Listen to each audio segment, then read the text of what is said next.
అక్కడ ముఖ్యమైన 15-20 మంది మీద కేసులు పెట్టారు.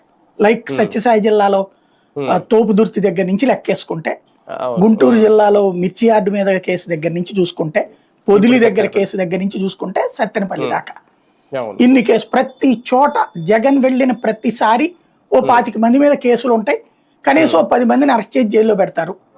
ఇప్పుడు జైళ్లలో దాదాపుగా వైఎస్ఆర్ కాంగ్రెస్ పార్టీ వాళ్ళే 50-60% ఉన్నారట అన్ని జైళ్లు కూడా లెక్క చూసుకుంటే కనుక. ఆ టైప్ లో నడుస్తున్నది అక్కడ సిచ్యుయేషన్.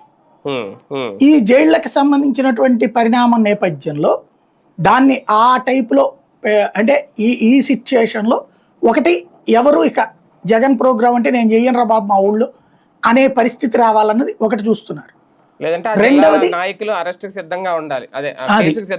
అదే అనేది కేసులు, అరెస్టులు, జైళ్లు, పోలీస్ స్టేషన్ చుట్టూ తిరగడానికి ప్రిపేర్ అయితేనే పిలవాలి.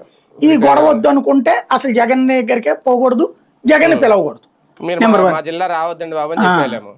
నెంబర్ 2 వచ్చేటప్పటికి ఇంకొకటి ఏం జరుగుతోంది, పోలీసులు సెక్యూరిటీ ఇవ్వరు, అందరూ మీద పడిపోతుంటారు. జగన్కే తన ప్రాణాల మీద తనకే భయం వేసి, కార్యకర్తల ముసుగులు ఎవడన్నా వచ్చేదన్నా చేస్తాడేమో అని భయం వేసి జగనే టూర్ లాగిపోవాలి. ఇది నెంబర్ 2. నెంబర్ 3 వచ్చేటప్పటికి దాన్ని అడ్డుపెట్టి, జగన్ దగ్గర కంట్రోల్ ఉండట్లేదు అని అడ్డుపెట్టి